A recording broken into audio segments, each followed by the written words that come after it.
আগে কারোর সাথেই জিততাম না এক্সেপ্ট জিম্বাবুয়ে, এখন সবার সাথে জিতি। আপনি কি মনে করেন ম্যানেজারের মতো ছেলেকে বসায় রাখা উচিত নিয়ে? ও যে কোনো সময় যে কোনো ফরম্যাটে সে রেগুলার 11-এ খেলতে পারে। হ্যাঁ বিশ্বকাপের বছর, হ্যাঁ বিশ্বকাপের প্রস্তুতি শুরু হয়ে গেছে অলরেডি। জিম্বাবুয়ের বিপক্ষে যে প্রাথমিক স্কোয়াডটা দিয়েছে সেটাই হয়তো বিশ্বকাপের স্কোয়াড হিসেবে বিবেচনা করছেন।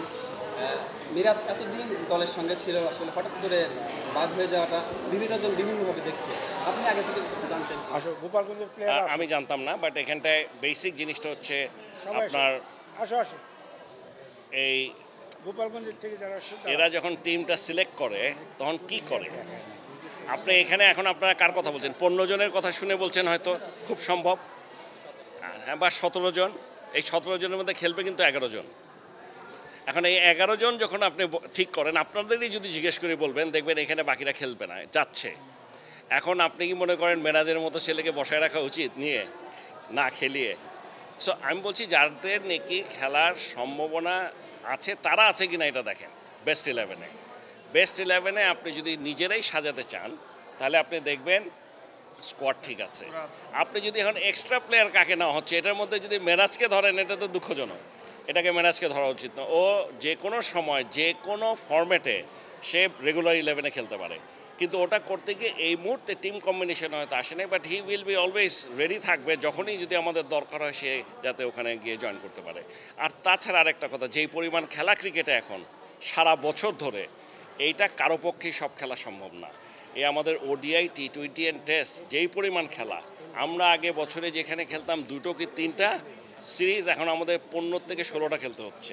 কাজে এইটা কিন্তু সব ফরম্যাটে সবাই খেলতে যে পারবে তাও না। আমার কোনো আপত্তি নেই মেরাজ যদি ওডিআই এবং টেস্টে কনসেন্ট্রেট করে, তাহলেও তো আমাদের একজন হলো। বাট টি20-তে খেলবে না এমন কোনো কথা নেই, যখন দরকার হবে অবশ্যই চলে আসবে। টি20 ওয়ার্ল্ড কাপের আগে আমরা খেলবো হচ্ছে ইউএসের সাথে, এখন পর্যন্ত কনফার্ম। পৃথিবীর অন্য দেশগুলোর দিকে তাকাই যে পাকিস্তান খেলছে নিউজিল্যান্ডের বিপক্ষে এবং অস্ট্রেলিয়া খেলবে ইন্ডিয়ার বিপক্ষে। তো সেই জায়গায় আমাদের প্রস্তুতিটা আসলে জিম্বাবু বা ইউএসের মতো দলগুলোর সাথে খেলে সম্পন্ন হচ্ছে কিনা? কথা হচ্ছে যে ইউএসএ সাথে খেলে সম্পন্ন করার জন্য ওখানে যাচ্ছে না। প্রস্তুতি যা হওয়ার, এই বিশ্বকাপে যাওয়ার আগেই প্রস্তুতি শেষ করতে হবে। আর ইউএসএর সাথে খেলছি যেহেতু ইউএসএতে খেলা জীবনের প্রথমবারের মতো খেলতে যাচ্ছি, ওখানকার কন্ডিশন বোঝার জন্য। সেটার জন্য আমি ইউএসএর সাথে খেললাম না কার সাথে খেললাম ইম্পর্টেন্ট না, কন্ডিশন বোঝার জন্য আই থিঙ্ক দ্যাটস ফাইন।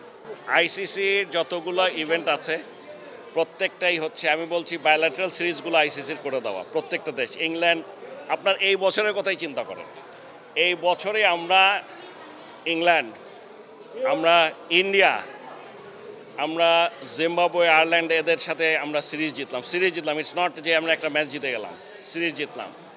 এই যে ইংল্যান্ডের সাথে জেতা, ভারতের সাথে জেতা, এই যে আমরা ট্রফিগুলো পাচ্ছি, এগুলো কি ট্রফি না? This is number one. আপনার এরা কিন্তু সব ওয়ার্ল্ড কাপ খেলা টিম, ওয়ার্ল্ডের বেস্ট সেরা টিমদের সাথে। আমরা বায়োল্যাটারে সবার সাথে জিততে, আগে কারোর সাথেই জিততাম না এক্সেপ্ট জিম্বাবুয়ে, এখন সবার সাথে জিতি।